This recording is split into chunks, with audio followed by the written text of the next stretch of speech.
भरोसा। हाँ,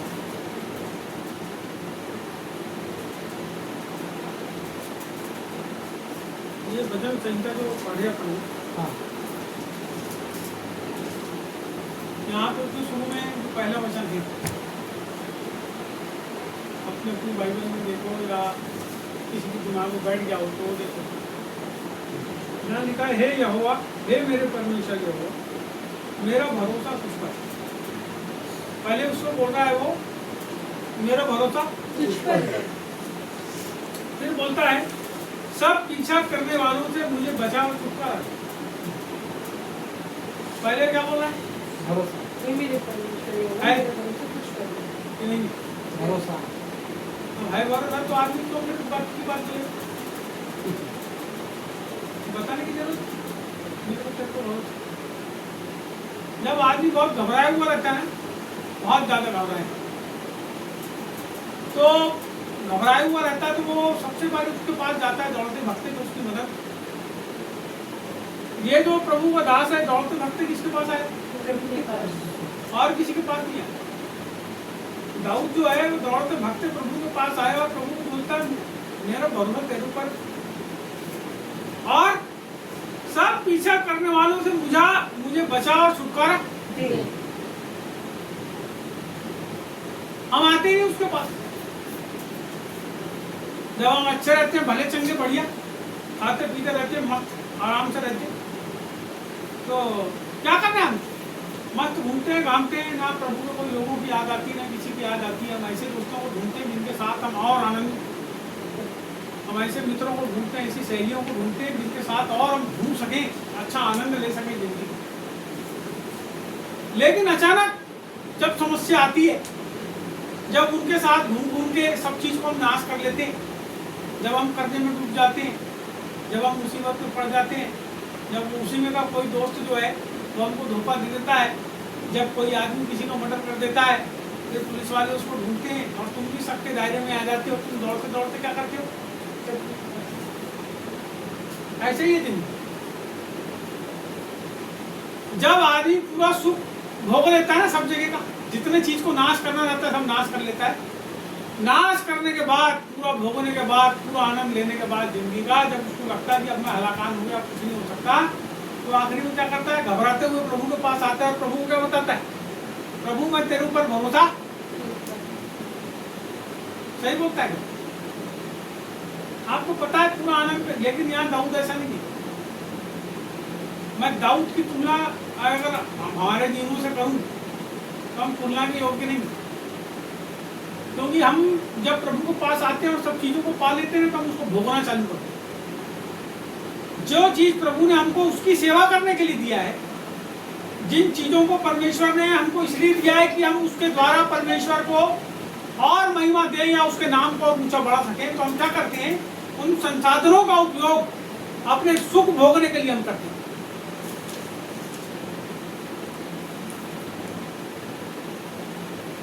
जब आपको पता है कि आपकी जिंदगी मोटरसाइकिल में कट जाएगी, तो आप उन संसाधनों के द्वारा क्यों हवाई जहाज खरीदते? और जब उसमें नुकसान होता है तो फिर प्रभु के पास आते हैं और क्या बोलते हैं?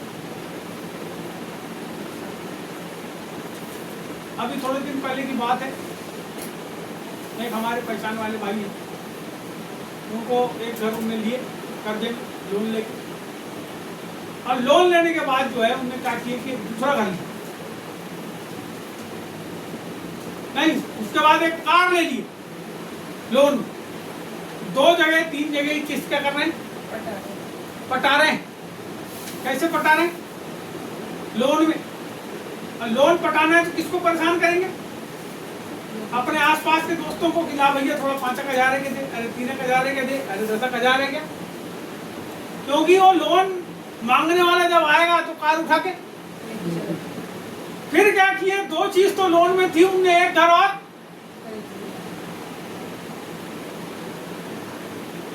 अब तीसरे घर की जो किस्त है वो थोड़ी ज्यादा हो गई, मकान बनना चालू हो गया, स्लैब ढल गई, प्लास्टर जो है वो नहीं हुआ, पैसे की कमी हो गई, क्योंकि लोन की किस्त 3-3 किस्त पटाना है, 4-4 किस्त पटाना है, जमीन की अलग पटाना है, मकान की अलग पटाना है, गाड़ी की अलग पटाना है, और जिस मकान में रहते हैं उसकी पटाना। कितनी किस्त हो? 4।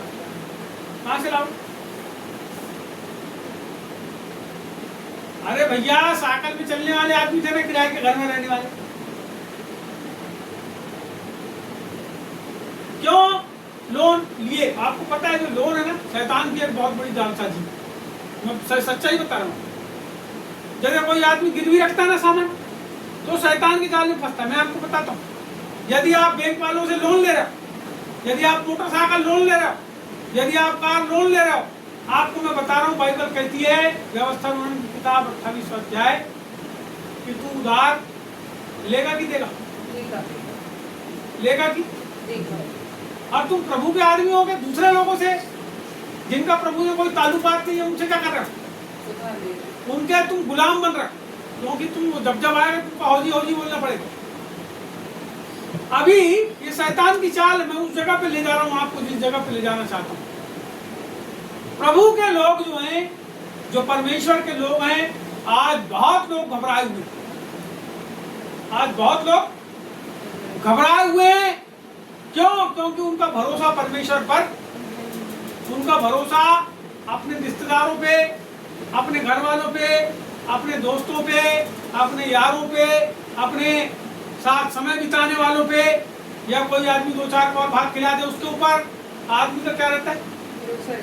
लेकिन जब समस्या में आदमी पड़ जाता है, उन सब चीजों में, और सब लोग छोड़ के भग जाते हैं जिनके ऊपर भरोसा रखता है, तब आदमी क्या करता है? परमेश्वर के पास दौड़ के आता है और बोलता है, हे मेरे परमेश्वर, मेरा भरोसा तुझ पर है, सब पीछा करने वालों से मुझे बचा और छुटकारा दे। ये हमारी प्रार्थना हो जाती है, छुटकारे की प्रार्थना, बचाने की प्रार्थना। हाँ, तीसरी यहाँ पे आगे लिखा है, ऐसा ना हो कि वे मुझको सिंह के समान फाड़ कर टुकड़े टुकड़े कर डाले, और कोई मेरा छुड़ाने वाला ना हो। आगे एक बात और लिखा है, उसके ऊपर ध्यान दी, आप लोगों ने दिए कि नहीं, पढ़ लिए, मेरे को नहीं पता। लेकिन आगे यदि आप 3 में देखोगे नीचे का हिस्सा, तो यहाँ लिखा है, मेरे परमेश्वर यहोवा, यदि मैंने यह किया हो, यदि मेरे हाथ से कुटिल काम हुआ। पहली चीज क्या बोलता है? मेरे हाथ से कुटिल काम हुआ। क्या होता है कुटिल काम?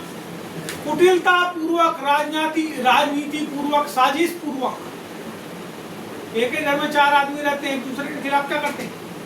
साजिश करते हैं। यदि मेरे हाथ से कोई कुटिल काम हुआ हो, यदि मैंने कोई कुटिलता की हो, कुटिल मतलब राजनीति, कुटिल का मतलब किसी के खिलाफ साजिश, कुटिल का मतलब किसी का नुकसान करने की प्लानिंग। यदि मेरे हाथ से कोई कुटिल काम हुआ हो, यदि मैंने अपने मेल रखने वालों से भलाई के बदले बुराई की, बोलो, मेरे मेल रखने वालों से, भलाई के बदले बुराई की हो। किससे? मेल रखने वालों से। किससे? मेल रखने वालों से। तुम तो कौन मेल रखते हैं? धन्य में जो मेल कराने वाले, स्वार्थ के लिए नहीं जी, प्रभु के लिए मेल रखना, काम के लिए नहीं जी, परमेश्वर के भाईचारे के लिए मेल रखना। मेल रखना, पूछना, ताशना सामने वाले को, मेल रखना वो है। विजिट करना। यदि मैंने अपने मेल रखने वालों से भलाई के बदले बुराई, आपको पता है जब लोग थोड़े ज्यादा किसी घर में आने जाने लगते हैं, अपना उसको मानने लगते हैं, तो जो सामने वाले रहते हैं वो क्या करने लगते हैं? फिर बुराई। जब बुराई करने लगते हैं, अरे ये तो फालतू छा है, तो ये तो ऐसा छा है, तो फिर 4 लोगों को और भड़काते हैं उसके खिलाफ। अब ये सब चीजें बाहर की जगह में तो होती है, कलीसिया के अंदर जब होने लगती है तो कलीसिया के अंदर बहुत गड़बड़ियां उत्पन्न हो जाती है। और जब उत्पन्न होती है तो उन लोगों के साथ क्या होता है? यहाँ पे कुछ चीजों को लिखा है। यहाँ बोलता है, या उसको जो अकारण मेरे बैरी था लूटा है, जो अकारण मेरा बैरी था। कोई बैरी रहते हैं दोस्त लोग, कई लोग रहते हैं जो हम क्या करते हैं, कई लोग क्या करते हैं, मैंने तो नहीं किया कभी। अकारण का मतलब ये इससे बैर रखा, कोई आदमी ने किसी से बैर रखा है, तो क्या करता है? अकारण, उसका कोई कारण नहीं है बैर रखने का, कोई कारण नहीं है, लेकिन जलन आ गई हमको उसकी गाड़ी देख के, उसका घर देख के, उसका फलाना चीज देख के, उसकी औरत को देख के, उसके बाल बच्चे को देख के क्या होती है, अकारण बैर रखने लगते हैं। अरे मैंने इतना संघर्ष किया, आज से मैं 20 साल से काम कर रहा हूँ, अरे मैंने 85,000 कमाया, वो आदमी को देखो ना 5 ही साल में करोड़पति बन गया। अच्छा रुक जाए एक बार, मेरे सट्टे में अंदर में इसको बताता हूँ। अकारण क्या किए, बैर किए, अकारण बैर। तो शत्रु मेरे प्राण का पीछा करके मुझे आ पकड़े। अब जो दुष्ट आत्माएं काम करती है, मेरी बात को थोड़ा सा ध्यान देना। यदि किसी आदमी के ऊपर अटैक होते हैं, दुष्ट आत्माएं आती है और वो एक ही बार में नहीं भगती। कई बार होता है ना, रास्ता अपन चल रहे हैं, कहीं आप अपने पीछे दौड़ेगी सिंह लेके, तो हमारी तो गलती नहीं, अब दौड़ गई तो हम तुरंत उसको भगा दें, उसके बाद जिंदगी भर दौड़ेगी क्या। तो ऐसा हो सकता है कि आप प्रार्थना करने के लिए कहीं जाओ और कोई दुष्ट आत्मा आपको क्या करे, अटैक कर दे, तो आप तुरंत भगाओगे उसको तो भाग जाएगी, वापस नहीं आएगी। लेकिन यदि वो तुम्हारे पीछे पड़े हैं दुष्ट, यहाँ पे इसको पढ़ेंगे, पढ़ेंगे, यहाँ लिखा है तो शत्रु मेरे प्राण का पीछा करके मुझे आप पकड़े और मेरे प्राण को भूमि पर रौंदे और मेरी महिमा को मिट्टी में मिला दे। दुष्ट आत्मा क्या के लिए आती, प्रभु ने बोला, यीशु मसीह ने बोला कि चोर क्यों आता है, घात करने, हत्या करने और लूटने। शैतान क्यों आता है, शैतान हमारे जीवन में क्यों आता है, घात करने, हत्या करने और लूटने। यहाँ पे ये बात को आप देखो, यहाँ लिखा है शत्रु मेरे प्राण का पीछा करके मुझे आ पकड़े। घात करने पकड़ता है ना कोई आगे, और मेरे प्राण को भूमि पर रौंदे। अब किसी को रौंदे दिए तुमने तो जिंदा रहेगा कि मर जाए। तीसरी बात, और मेरी महिमा को मिट्टी में मिला दे। इसका मतलब जो धन दौलत है, रुपया पैसा है, नाम है, शोहरत है, इज्जत है, वही तो महिमा महिमा है। वो तो क्या करे, मिट्टी में मिला दे, खत्म हो गई। तो शैतान का काम है ये। जब हम परमेश्वर में हैं, जब हम प्रभु में हैं, हमारे को अपने जीवन के अंदर कुछ चीजों को जो है वो ध्यान देना पड़ेगा। हमने यदि ध्यान अपने जीवन पर नहीं दिए तो हम बहुत बड़ी मुसीबत में पड़ेंगे। पहली चीज, हम केवल सुख के समय परमेश्वर को यदि हम ध्यान नहीं देते, सुख के समय, यदि हम केवल दुख के समय परमेश्वर को ध्यान देते हैं, तो हमको ध्यान रखना पड़ेगा कि जो सुख का समय है वो परमेश्वर का दिया हुआ है, और उस सुख में भी उसको क्या करना है, हमको धन्यवाद देना, उसका ध्यान करना है, उसकी भक्ति करना है, उसका भजन करना है, उसके नाम को पुकारना है। यदि आज मेरे पास खूब आवक हो जाए और मैं प्रार्थना में न बैठूं, ये समय, इतवार का समय, यदि मैं अपना झोला झंडा उठा के सब जगह दुकान लगाना फिर से चालू कर दूं और प्रभु की संगति में ना बैठूं, तो वह अनुचित काम हो जाए। मैं क्या करता था पहले के समय में, कई साल तक के मैं बहुत घूमा, छत्तीसगढ़, मध्य प्रदेश, महाराष्ट्र और भी कई जगह पे मैं गया। तो मैं इतवार के दिन भी जो है अपना जो प्रार्थना का समय था, मैं वहीं जाके सोचता था कि संगति हो जाएगी, लोगों के साथ बैठ के प्रार्थना करता। तो मैं जाता था वहां, लेकिन मैं रहता था बाहर और वहां अंदर होती थी। बहुत साल पहले हमने एक छोटी संगति चालू करी, और संगति चालू करके जब से हम बैठ रहे हैं, मैं आपको बताना चाहता हूँ, वो इतवार के दिन जो हमने जाना बंद कर दिए, मेरे ख्याल से 16 साल से ज़्यादा हो गए हमने जो जाना बंद करे, तो परमेश्वर ने हमारे उस जाने से जो पैसा आता था उससे भी कहीं बढ़ के परमेश्वर ने चारों तरफ से हमारे लिए, हालेलुया। मैं आपको बताना चाहता हूँ, परमेश्वर हमारे लिए बंदोबस्त करने वाला है, उपाय करने वाला है, लेकिन आप उसको सुख में भी उतना ही महत्व दो जितना आप उसको दुख में। अब जब आप उसकी संगति में, उसकी सहभागिता में नहीं रहते, जब आप उसके साथ नहीं रहते, तो शैतान जो है वो क्या करता है, अटैक। अब जब आप उसके साथ नहीं रहोगे, तो यहाँ भी हमने देखे यहाँ क्या बोलता है, फिर क्या होता है जब आप उसके साथ नहीं रहते। पहले तो आपने प्रभु को ग्रहण कर ली, उसके लहू से धुल गए, फिर पाप करके उसके लहू को अपने जीवन से हटा दी। मेरी बात को समझना, अब आपके जीवन से जब यीशु का लहू हट गया, मैं आत्मिक युद्ध में ले जा रहा हूँ, उसके बाद आपको लेके जाऊंगा। जब हमारे जीवन से वो यीशु का लहू हमारी गलत कामों के कारण क्या हुआ, हट गया, तो अब क्या हो रहा है कि दुष्ट आत्माएं अलग अलग तरीके से आपके पीछे पड़ेंगी। वो कोई आदमी के दिमाग को ही फिराती है। मेरी बात को समझना, यदि युद्ध हो रहा है, तो युद्ध हो रहा है का मतलब कोई आदमी युद्ध नहीं कर रहा है, उसके मन के अंदर पहले, जैसे मान लो या एक आदमी अपने परिवार के सहित 4 आदमी हमारे यहाँ लगातार प्रार्थना में आते हैं। अब मैं थोड़ी सी आपको समझा, तो उस आदमी के अंदर पहले हमारे लिए, मेरे लिए, या वो और कहीं जहां भी जा रहे हैं कोई आदमी, उसके पास्टर के लिए एक विचार आए, अरे वो तो ऐसा करता है, तो वो सोचेगा फिर बैठ के अपने, देखो मैं आपको बताता हूँ कैसे चालू होता है। फिर वो बैठ के सोचेगा, हो क्या मेरा पास्टर ऐसा करता है। फिर धीरे से क्या होगा, जो उसके साथ के आजू बाजू के लोग आएंगे, किसी के दिमाग के अंदर फिर खेलेगा, फिर वो आके चुगली करेगा अपने उसके पास्टर। क्या होगा, दूसरा आदमी उसकी बात को उसके कान में बताएगा, अरे ऐसी बात है, ऐसा क्या, अरे मैं सही सोच रहा था, मेरे दिमाग में तो दिमाग में विचार किसने डाला, आपको पता है। भले ही सामने वाला वैसा ना हो, लेकिन आपने अपने मन के अंदर उसको राक्षस बना दी। भले ही वो जो है स्वर्गदूत रहा हो तुम्हारी जिंदगी में, जब जब वो आया तुम्हारे लिए प्रार्थना किया, जब जब दुआ किया, तुम्हारे जीवन में छुटकारा ही आया। जब जब वो तुम्हारे जीवन में आया तो कहीं ना कहीं तो 4 पैसे 2 पैसे 1 पैसे का लाभ ही हुआ। लेकिन अब तुम उसको राक्षस के समान अपने दिमाग में, अरे बेकार आदमी, डांटता, अरे कैसा है, ऐसा होता है ना। जो आदमी आपको गलत काम करने से रोकता है, अब वो आपके लिए कैसा हो गया, दुश्मन हो गया। जब उसकी प्रार्थना से तुमको पैसा मिल रहा था, जब उसकी प्रार्थना से तुमको चंगाई मिल रही थी, जब उसकी प्रार्थना से तुम्हारे घर के भूत भग रहे थे, तो बहुत अच्छा आदमी था। लेकिन जब गलत काम करने डांटने लगता है तो क्या बोलते हैं, अब ये जो दुष्ट का जो काम है वो विश्वासी के जीवन में, फिर बोलता बेकार है वहां जाना प्रार्थना करने।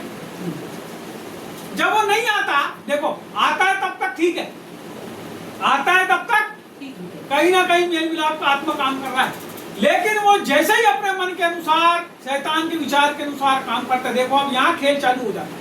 हमने क्या पढ़े यहाँ पे, सब पीछा करने वालों से मुझे बचा और छुटकारा। अब वो फिर से छुटकारे के लिए क्या होता है, इसका मतलब फिर बंधन।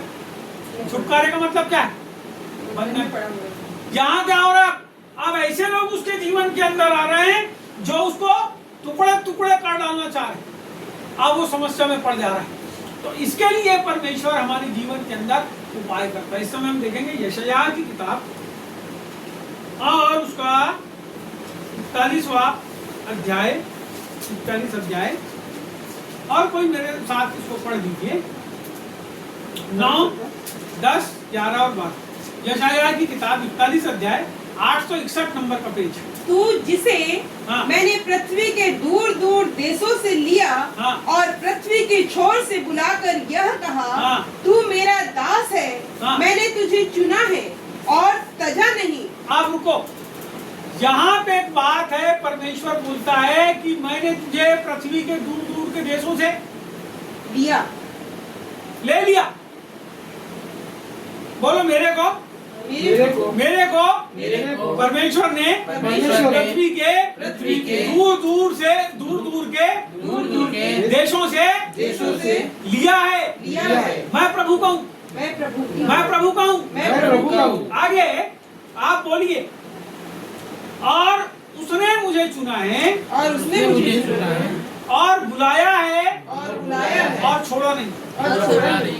वो बोलता है उसने तुमको तजा नहीं है, छोड़ा नहीं है, उसने हमको बुलाया है, अब हम आ गए उसके पास। तो ये जो आने वाले लोग हैं जिनकी हमने बात की अभी थोड़ी देर पहले कलीसिया में, वो आते हैं और प्रभु से जब दूर हो जाते हैं तब समस्या होती है। लेकिन अभी मैं फिर से बोल रहा हूं कि वो लोग जो दूर हो गए हैं, अब उनको केवल इतना करना है कि उनको रिपेंट करना। क्या करना है, क्योंकि बाइबल कहती है परमेश्वर ने तुमको छोड़ा नहीं, छोड़ा नहीं। रिपेंट करो। बाइबल कहती है पश्चाताप करो, रिपेंट करो, पश्चाताप करो, पश्चाताप करो, पश्चाताप करो। जो बुरे मार्ग में चल रहा है उस बुरे मार्ग को छोड़ दो, जो पाप कर रहा है उसको छोड़ दो, और वापस जो है प्रभु के कलीसिया में आके मेल मिलाप करो। क्योंकि कलीसिया में घुसने का मतलब, मेरी बात को आप समझिए, एक नगर का एक फाटक है और आप कहते हो कि मैं इस नगर का क्या हूं, नागरिक हूं। कौन हूं? यदि आप नागरिक हो तो कहां रहोगे आप? नगर के अंदर। कहां रहोगे आप? नगर के अंदर। लेकिन यदि आप कहते हो कि मैं नागरिक हूं और उस नगर के अंदर घुसते नहीं, उस नगर के अंदर रहते नहीं, तो आप कैसे नागरिक हो? हो नागरिक? अब आप प्रभु के हो या नहीं हो? आप प्रभु के हो? हो? यस हो? यस हो आप प्रभु के? आप हो प्रभु के? आप हो प्रभु के? यदि आप हो तो आप प्रभु में हो कि नहीं हो? और प्रभु में जो होता है वो अपने आप में भक्तिमय जीवन जीता है, पहली चीज। दूसरी चीज ये होती है कि वो कलीसिया में भी होता है, क्योंकि यीशु मसीह का जो शरीर है वो कलीसिया है और उसका जो सिर है वो प्रभु यीशु मसीह है। और जब आप प्रभु में हो तो आपको उसकी देह के अंदर रहना पड़ेगा, ना कि बाहर। यदि आप सोचते हो कि मैं अकेला अपने घर में ढपली बचा लूंगा तो आप बहुत बड़ी भूल में हो। जब आपके शहर में संगति हो रही है, जब आपके शहर में प्रभु के लोग मिल रहे हैं, तो अपने घर में ढपली बजाने से अच्छा है वो ढपली लेके उनके साथ जाओ और उनके साथ मिलके बजाओ। आप कोई भी कलीसिया के हो, यदि आपने चर्चों में जाना बंद कर दिए, प्रार्थना में जाना बंद कर दिए, प्रभु को अपना उद्धारकर्ता ग्रहण करने के बाद यदि आपने प्रभु को छोड़ दिया और प्रभु से दूर हो, मैं आपसे बताना चाहता हूं, यदि आप प्रभु के लोगों के साथ संगति नहीं करते, इसका मतलब उसकी देह के अंदर। क्योंकि देह का काम क्या है? एक दूसरे से अभी आपका हाथ आपके हाथ में है कि नहीं? यस। कहाँ है आपका हाथ? दिखाओ कहाँ है? है कहाँ में जुड़ा है? पूरी देह में आपका हाथ जुड़ा है। आप भली बोल रही है मेरी उंगली हिल रही है, मगर ये पूरा यहाँ से ऐसा करके जुड़ा और दिमाग चलाता है। यदि आप प्रभु में हो तो आपको परमेश्वर चला रहा है। यदि कलीसिया में होके तो आप कलीसिया के बाहर नहीं होगे। यदि आपको प्रभु चला रहा है तो आप कलीसिया में। हो सकता है आपके शरीर में कहीं फोड़ा हो जाए, इसका मतलब ये नहीं है कि आप अपने शरीर को काट के आप उसको सुधारने की कोशिश करें। हो सकता है कोई आदमी आके आपके बीच में गड़बड़ी कर रहा है तो आप उसको सुधारने की कोशिश करो। वो एक अलग बात है कि जो डॉक्टर है, डॉक्टर कौन है? परमेश्वर। वो एक अलग बात है कि वो सड़ी गया है तो प्रभु परमेश्वर खुद ही उसका ऑपरेशन करके उसको काट के। तुम कोई नहीं हो। सड़े हुए घाव को जिसके कारण पूरा तुम्हारा अंग काट दिया जाएगा, तुम कोई नहीं हो कि उसको अपने अंदर जीवित रखो। यदि वो सड़ गया है तो उसका हटाने का काम परमेश्वर करे, आप नहीं उसको जोड़ सकते। तो अभी यहाँ पे शैतान का खेल क्या है? कलीसियाओं को यदि कोई आदमी संगति से दूर हो जाएगा तो क्या होगा उसके जीवन में? उसके जीवन में अंधकार आएगा भैया बोलते। दूसरी चीज उसके जीवन में होगा कि वो दुष्टात्मिक काम करने लगेगा। तीसरी चीज ये होगा कि वो पाप करने लगेगा। और बाइबल बताती है कि पाप की मजदूरी जो है वो मृत्यु। तो सीधे उसका आखिरी रास्ता वही। क्यों? क्योंकि उनने प्रभु यीशु मसीह को जानने के बाद एक बार जब उसने देखा कि मेरे लिए क्रूस पे चढ़ा है, तो पाप कर करके रोज क्रूस के ऊपर उसको क्या करता है? इब्रानियों की किताब कहती है रोज उसको क्रूस के ऊपर चढ़ाता है। और ये अनहोना है कि उसके पाप प्रभु की ओर से, क्योंकि रोज उसको क्रूस पे चढ़ाता है। नहीं रे भाई, एक ही बार यीशु मसीह हमारे लिए क्रूस के ऊपर चढ़ा। कई लोग ऐसा सोचते हैं, मैं आपको बताता हूँ। बपतिस्मा लेने वाले रहते हैं ना कई लोग ऐसे रहते हैं, जवान रहते हैं, उनकी जवानी की अभिलाषाएं बहुत रहती हैं। तो क्या सोचते हैं मालूम? कि बपतिस्मा लेने के पहले आपको जितने गलत काम करना कर लेंगे, बहुत सी गर्लफ्रेंड बना लेंगे, बहुत से बॉयफ्रेंड बना लेंगे, बहुत सारी जो है जो गलत काम है वो कर लेंगे। और जब सब कर लेंगे, पूरे पाप कर लेंगे, उसके बाद हम प्रभु के पास जाएंगे और बोलेंगे प्रभु हमको बपतिस्मा। अरे भाई मेरे, जिस समय तुमको यह समझ आ गया कि यीशु मसीह ही मुक्ति दाता है, उसके बाद तुम्हारे जीवन में पाप के लिए जगह नहीं रहना चाहिए। लेकिन तुम पाप करने के लिए बहाने बनाते हो, प्रभु के पास आने के लिए बहाने बनाते हो, और उन पापों में इतना उलझ जाते हो। देखो कितनी मसीह लड़कियां हैं जिन्होंने बॉयफ्रेंड और गर्लफ्रेंड करके लड़कों ने दूसरी जगह पे शादी किया और उनकी जिंदगी कैसी हो गई? समझ रहे? उनकी जिंदगियां नाश हो गई। क्योंकि एक गर्लफ्रेंड छोड़ती है तो दूसरी को ढूंढता है जिससे उससे भी उसको अच्छा महसूस हो। फिर लड़कियां तो इतनी बदमाश हो गई कि वो एक के बाद एक 4-5 बॉयफ्रेंड रखती, जिससे उससे भी गिफ्ट मिल जाए, उससे भी मिल जाए, उससे भी मिल जाए, उससे भी मिल जाए। आपको मालूम है बहुत गंदी चीज अभी चल रही है पूरे विश्व के अंदर। लड़कियां खतरनाक हो गई और लड़के भी खतरनाक। 3-3, 4-4 गर्लफ्रेंड बॉयफ्रेंड बना। और ये जो पाप में जीवन है इसको छोड़ना नहीं बोले हमारी लड़की अभी बपतिस्मा नहीं लेगी, हमारा लड़का अभी बपतिस्मा नहीं लेगा। क्या पता बोले उसकी शादी के समय में प्रॉब्लम ना हो जाए। क्यों प्रॉब्लम होगी? यदि प्रभु में वो बच्चा है तो उसकी शादी परमेश्वर कराएगा, आप नहीं करा सकते उसकी शादी। परमेश्वर उसके लिए बंदोबस्त करेगा, क्योंकि देह के अंदर है वो, और जब देह में है तो परमेश्वर उसके लिए बंदोबस्त करेगा। आप करोगे जरूर, लेकिन आप अपनी नजर से देखोगे, और जब परमेश्वर देखेगा तो अपनी नजर से देखेगा। तो जिसकी नजर अच्छी है उसकी नजर से देखो, और परमेश्वर की नजर से अच्छी कोई नजर नहीं। बोले यीशु प्रभु। बाइबल ने बताया है कि एक पत्नी कैसी होना है, एक पति कैसी होना है, एक लड़का कैसा होना चाहिए, एक लड़की कैसी होनी चाहिए। तो हम उसके अनुसार अपने जीवन को जिए। अब आगे हम यहाँ जाते हैं, यशायाह की किताब में हमने यहाँ पे पढ़े कि तू मेरा कौन है? दास है। परमेश्वर ने हमको तजा। यदि गलत काम भी किए होंगे तो वापिस आ जाओ, रिपेंट कर लो और बोलो प्रभु आज के बाद कभी नहीं करूंगा तेरे पीछे। यहाँ बोलता है मत डर। पहले वहां क्या बोल रहा है कि मेरा भरोसा तेरे ऊपर और डर रहा है। 41 में हम आ गए तो क्या हो रहा है? मत डर। यहाँ बोलता है मत डर। अरे घबरा मत, डर मत। कोई शत्रु हो जो तेरे को डराती है, कोई शत्रु हो जो तेरे को घबराती है, कोई शत्रु हो जो तेरे बिजनेस को नुकसान करते हैं, कोई काला जादू करने वाला हो जो तेरे ऊपर जादू करता है, कोई टोना करने वाले तेरी दुकान को बांधने आता है, मत डर, क्योंकि मैं तेरे साथ हूं। और मैं आपको बताना चाहता हूं, मेरा परमेश्वर जिसके साथ रहता है वो आदमी के दिमाग के अंदर जो फितूर आते हैं वो फितूर भी परमेश्वर समाप्त। लोगों की जो विचार, दूसरों के विचार, वो हमको बताते हैं तेरे ऊपर कोई ने जादू कर दिया। क्यों? तू जादू करने वाला है क्या? तेरे को 5000 रुपये इनाम थे, रुकने के लिए आया हमको बताने के लिए कि जादू। हमारा परमेश्वर उस जादू के सारे बंधन को तोड़ देगा। यदि हम उसके साथ हैं तो कोई जादू काम नहीं करेगा। याकूब की किताब में ऐसा लिखा है, कोई तंत्र मंत्र तेरे ऊपर काम नहीं करेगा। याकूब को परमेश्वर ने, याकूब से परमेश्वर ने, कोई दांव तेरे ऊपर नहीं चलेगा। कोई दांव तेरे ऊपर खेलो, तुम कितने दांव खेलते हो, नहीं मर गया तो हमको बोलो। यहाँ परमेश्वर हमसे वायदा करता है और प्रभु कह रहा है यहाँ पे मत डर, क्योंकि मैं तेरे संग हूँ, इधर उधर मत जा। के पीछे देखो क्या लिखा है, पढ़ो इसको जोर से। मत डर क्योंकि मैं तेरे संग हूँ, इधर उधर मत ताक क्योंकि मैं तेरा परमेश्वर हूँ। मैं तुझे दृढ़ करूंगा और तेरी सहायता करूंगा। अरे मरियल आदमी, कमजोर आदमी, मैं तुझे दृढ़ करूंगा। दृढ़ करूंगा, दृढ़ करने का मतलब है मजबूत।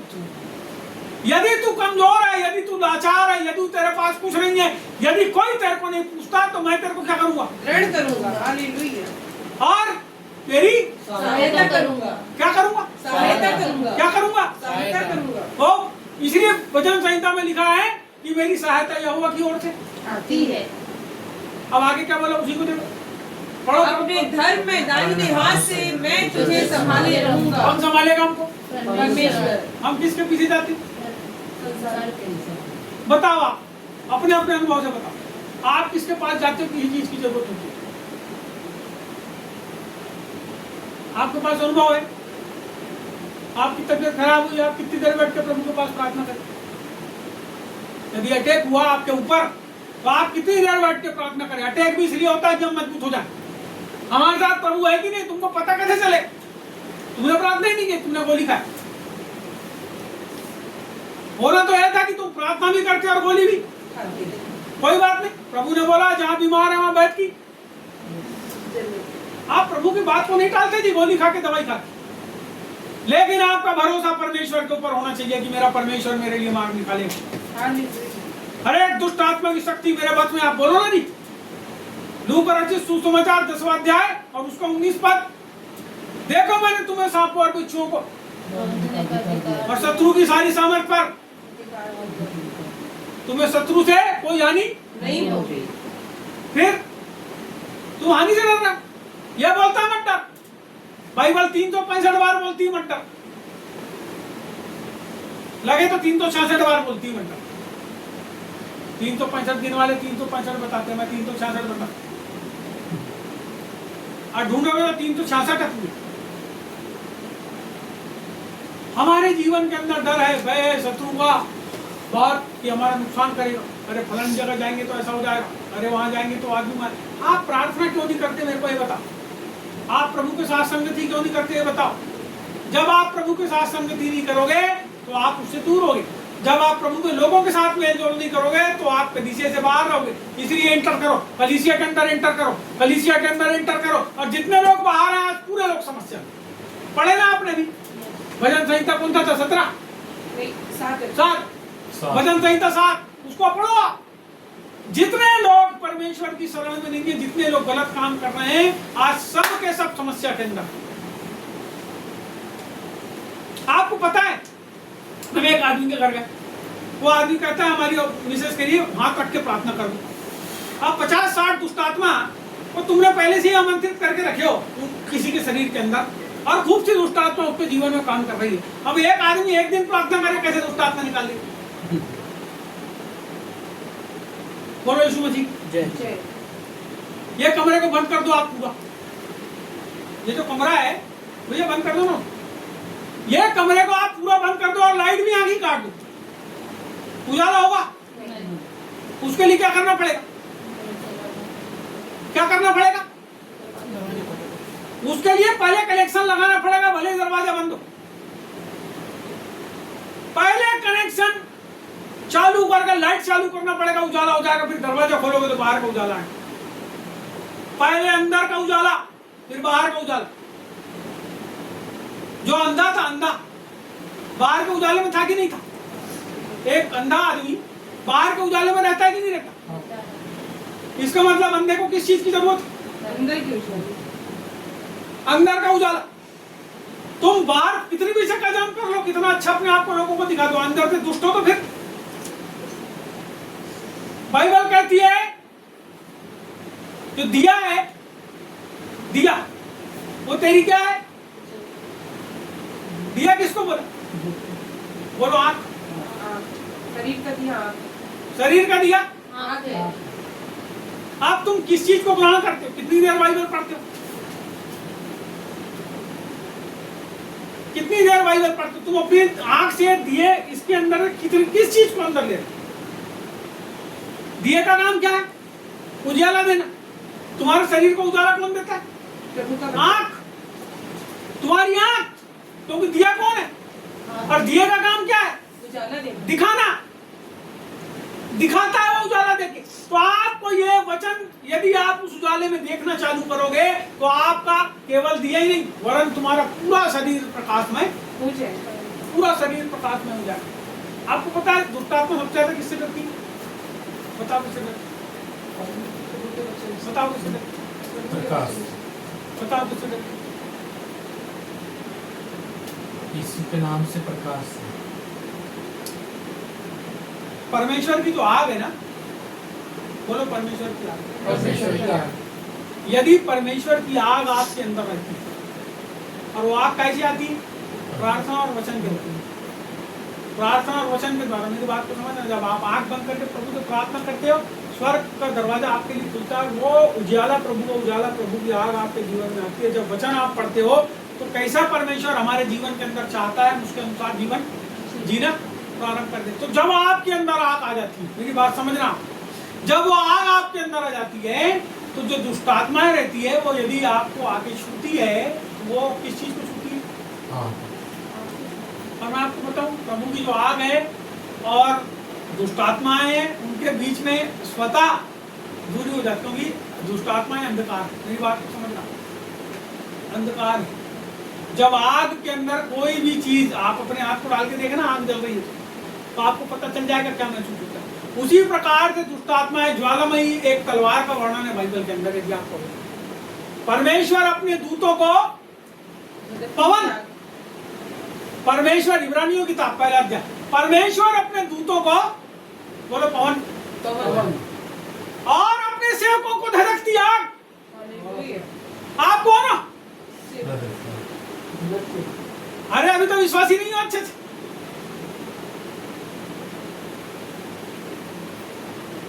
यदि आप परमेश्वर में हो तो उसकी सेवा करो। उसकी जो सेवा है वो प्रार्थना और वचन के द्वारा अपने घर से चालू करो। जब आप करोगे तो वो आग उसकी आपके अंदर आएगी और आपको सेवकाई के लिए प्रोत्साहित करेगी। मैं आपको बताऊं, ये जो 12 प्रेरित है ना, ऐसे ही पूरे विश्व के अंदर तहलका नहीं मचा दिए थे उन्होंने।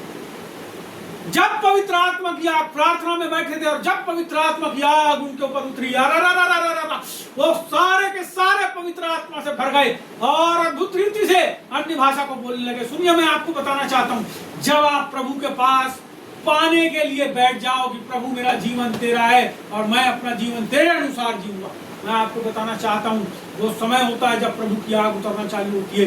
जैसे जैसे आप प्रार्थना करते जाते हो, उसकी वेदी की आग आपके जीवन के ऊपर आती है और वो आपके अंदर रहने लगता है। बाइबल में ऐसा लिखा है कि जीवते परमेश्वर के हाथ में पड़ना क्या ही भयानक है, क्योंकि परमेश्वर भस्म करने वाली आग है और जब आप उसके निकट आ जाते हो, वो भस्म करने वाली आग आपके अंदर रहने लगती है और वो भस्म करने वाली आग जब आप चलते हो, बाइबल कहती है जब परमेश्वर चलता है तो पूरी ठूठियां जो रहती है वो क्या हो जाती है, जल जाती है। मैं आपको बताना चाहता हूँ, जब आपके अंदर वो रहने लगता है, जब आप उसके अंदर रहने लगते हो, ये दोनों का कॉम्बिनेशन जब हो जाता है, या आप उसमें हो जाओ और वो आप में हो जाए, वो आग आपके अंदर से ऐसे करके अब ज्वाला के समान आपके अंदर से निकलने लगती है और जब वो निकलती है ना, तो पवित्र आत्मा जब आपको गाइड करता है तो वो आग का अभिषेक लोगों के जीवन के अंदर छुटकारा पड़ता है। मैं आपको बताना चाहता हूँ, जो सेवा करने वाले हैं, यदि उनका जीवन वचन में और प्रार्थना में नहीं है, मैं आपसे बताना चाहता हूँ, जब वो समस्या में पड़ते हैं, जब कहीं के अटैक आते हैं, तो फिर वो प्रभु के पास आके क्या बोलते हैं, जैसे अभी बोल रहा था। तो हमको मजबूत होना जी, प्रभु के वचन के अलावा और कोई चीज नहीं है जो हमको मजबूत करे। प्रभु की प्रार्थना के अलावा कोई चीज नहीं है जो हमको मजबूत। आगे हम इसको देखेंगे और इसको पूरा देखेंगे। यहाँ लिखा है, देख जो तुझसे क्रोधित है वे सब लज्जित होंगे। देखो आपकी बाइबल निकाल, 41 का 11, 12, 13 अपन पढ़ेंगे और थोड़ा थोड़ा करके पढ़ेंगे और आप समझो परमेश्वर आपके जीवन में आज क्या प्रतिज्ञा कर रहा है और किस प्रकार से परमेश्वर आपके जीवन में आज के बाद काम करेगा यदि आप अपना जीवन परमेश्वर के अनुसार। ये आत्मिक युद्ध है, मैं जो बता रहा हूं आपको, ये आत्मिक युद्ध है।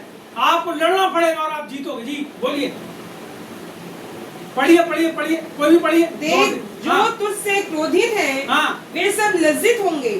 जो तुझसे झगड़ते हैं उनके मुंह काले होंगे और वे नष्ट होकर मिट जाएंगे। यहाँ लिखा है, देख जो तुझसे क्रोधित हैं वे सब लज्जित होंगे। वो आदमी भी हो सकते हैं, दुष्ट आत्मा भी हो सकते हैं, तो कोई भी हो सकते हैं। देख जो तुझसे क्रोधित है। क्यों क्रोध कर रहे भैया, मैंने तुम्हारा क्या नुकसान किया? नहीं बोले तुम ईसा मसीह को मानते हो इसलिए तुम्हारे ऊपर गुस्सा है। अच्छा कर तू, तेरे को लज्जित होना पड़ेगा। ए भैया मेरे रिश्तेदार लोग क्यों क्रोधित हो मेरे ऊपर?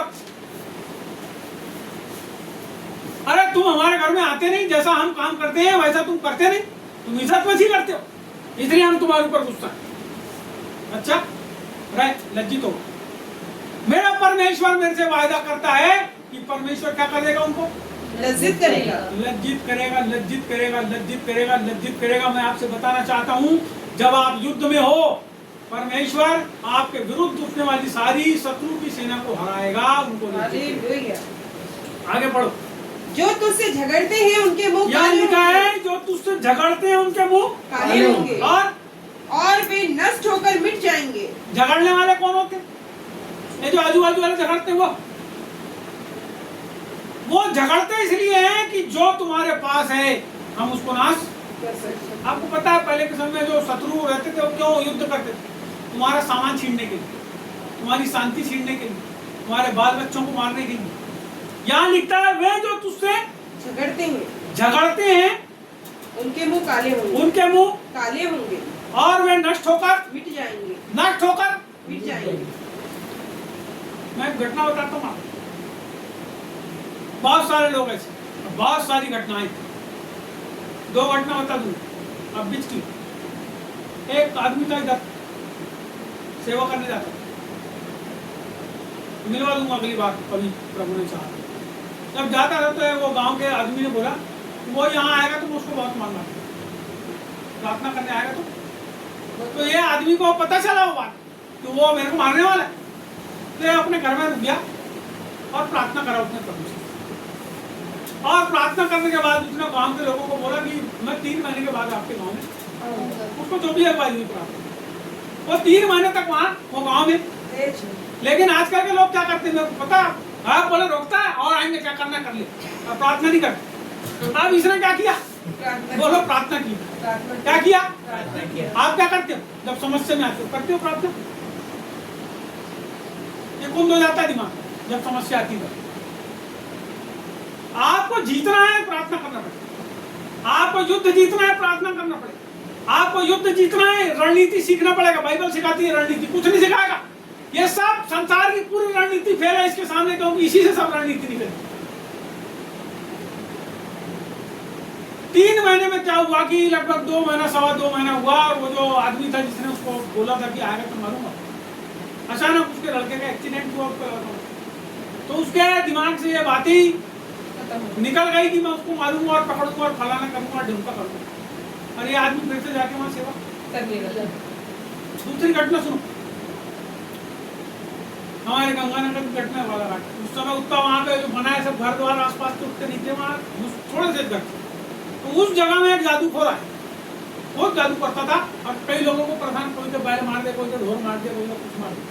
तो वहाँ एक आदमी रहता था, वो प्रार्थना करता था, और जब वो प्रार्थना करता था तो ऐसा बताने वाले कि जब वो प्रार्थना करते थे लक्सर लगा के, तो उनके घर के ऊपर से आग, घर के ऊपर जैसी निकलती हुई दिखाई देती, आग जो है वो घर के ऊपर से। तो प्रार्थना वो चीज है, आप लोग समझ नहीं रहे, लोग समझ नहीं रहे हैं कि प्रार्थना क्या है। तो उसके घर से ऐसी आग की लपटें ऊपर से, कई लोगों ने के ऐसे रहे होंगे वहां के लोग, उन लोगों ने बताया भैया बोले आपके घर के ऊपर आग की लपटें। तो जादूखोर ने इसके ऊपर जादू करा, तो इसने बात करा, बोले जादूखोर ने बोला कि ऐसा ऐसा है, मैं तेरे को मार दूंगा। इसने बोला अच्छा एक काम कर, मैं प्रभु से प्रार्थना करूंगा, या तो तू रहेगा बोले यहाँ पे, या मैं रहूंगा, या तो तू या मैं। और उसने अपने घर में प्रार्थना करा, उसने उधर जादू करा। अरे भैया बोलते हैं वो आदमी जो जादूखोर था वो खुदाई का खुदाई उठ के आया था जमीन से, उठ के गिर के ऐसा गंडल के नदी कूद के, नदी है ना वहां पे, थोड़ा आगे जाओगे नदी कूद के नदी के पार उधर भाग गया और वापस नहीं आया इस क्षेत्र में, उस क्षेत्र में नहीं आया। बाइबल कहती है तुझ में टोने आगे को, मीका की किताब 5वां अध्याय, वहां लिखा है तुझ में टोने आगे को। लेकिन आपने कितना क्लेम करे, कितनी प्रार्थना करे, कितना परमेश्वर से दुआ की, और जो आपकी दुआएं हैं वो जय लेके आती। यहाँ पे हम देखेंगे आगे, उसको और पढ़ दीजिए पूरा। जो तुझसे लड़ते हैं उन्हें ढूंढने पर भी तू न पाएगा। हाँ, जो तुझसे युद्ध करते हैं वे नष्ट होकर मिट जाएंगे। अरे जो तुझसे लड़ते हैं वे, मैं प्रभु के लोगों की बात नहीं कर रहा हूँ। आप लोग एक दूसरे को कुछ बोल देते हो, कोई बात नहीं, लड़ाई कर लेते हो कोई चीज में, अरे वो तो ऐसा देते वैसा, ठीक है कोई बात नहीं। ये उनकी बात कर रहा है जो आपको नष्ट करना चाहती। प्रभु के लोग एक दूसरे को नष्ट नहीं करना चाहते, लेकिन यदि करना चाह रहा है, मेरी बात को समझना, जो मसीह का होके नष्ट करना चाह रहा है, वो आदमी यदि ऐसा करेगा तो उसको भी दंड प्राप्त होगा प्रभु की ओर से। क्यों? क्योंकि उसमें मसीह का स्वभाव, मसीह के गुण, मसीह की आत्मा, जो अपने भाई का बैरी हो, कैसे उसके अंदर परमेश्वर का आत्मा काम करता है। इसलिए ऐसे लोगों को प्रभु ने बोला पहले अपनी भेंट जो तू मेरे पास लाया रख दे, और पहले जाके उससे मेल मिलाप कर, जो तेरा बैरी, जो तू तो नहीं है बैरी मगर तू उससे मेल मिलाप कर। तो हम अच्छी बात है लोगों के घर जाके मेल मिलाप करना है, आप लोग भी जाइए, जिनके साथ आपके मेल मिलाप सही नहीं है आप जाके मिलिए उनसे। हाँ, लेकिन इसका मतलब ये नहीं है कि उनके साथ संगति करके गलत काम करने लगे। बोले यीशु प्रभु। यहाँ पे बोलता है जो तुझसे लड़ते हैं उन्हें ढूंढने पर भी तू न पाएगा, जो तुझसे युद्ध करते हैं नष्ट होकर मिट जाएंगे। कितने लोग हैं जो हमारे पीछे पड़े थे हाथ पर धो, मैं आपको बता रहा हूँ, जब हम प्रभु में आए थे ना, इतने सारे लोग हमारे पीछे हाथ पर धो के पड़े थे कि क्या बताएं, वो क्या पता क्या करना चाहते थे हमारे। लेकिन यहाँ पे बाइबल बताती है वो एक आदमी आज हमको नहीं दिखता, एक भी आदमी नहीं दिखता, भीड़ की भीड़ थी, लेकिन आज एक आदमी भी हमको नहीं दिखता। हम जब हमारा संबंध प्रभु के साथ हो जाता है तो हम प्रभु के साथ चलते हैं। हमको क्या करना है? आप सब चीज को छोड़ दो, केवल प्रभु को देखो, प्रभु के पीछे चलो। आप प्रभु के पीछे चलोगे, प्रभु के साथ रहोगे, प्रभु के अनुसार आपकी जिंदगी हो जाएगी, तो आप लोगों की तरफ देखोगे। जब देखोगे नहीं तो दिखेंगे, वो भी आपको भूल जाएंगे। बाइबल कहती है वो हर एक नुकसान करने वाले क्या हो जाएंगे? मिट जाएंगे। अंतिम बात है, इसको हम पढ़ेंगे, क्योंकि मैं तेरा परमेश्वर यहोवा तेरा दाहिना हाथ पकड़ कर कहूंगा, मत डर, मैं तेरी सहायता करूंगा। परमेश्वर हमारी सहायता करता है। कब? जब हम उसके पास।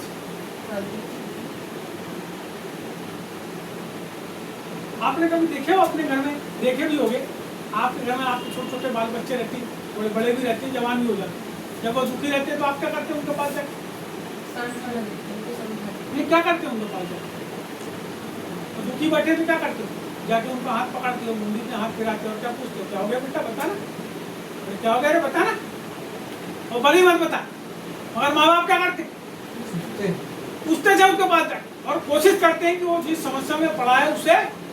उसी प्रकार परमेश्वर, जब हम दुखी हो जाएंगे, लाचार हो जाएंगे, मुसीबत में पड़ जाएंगे और हम उसके साथ, मेरी बात सुनना, वो बच्चा अगर रोड में बैठा है तो आपको नहीं पता उसकी स्थिति कैसी है। मैं फिर से आपको बताना चाह रहा हूँ, आपको नगर के अंदर रहना पड़ेगा, आपको कलीसिया के अंदर रहना पड़ेगा। जब आप रहते हो, परमेश्वर में बने रहते हो और आप दुखी, लाचार, निराश हो जाते हो, प्रभु का आत्मा आपको पास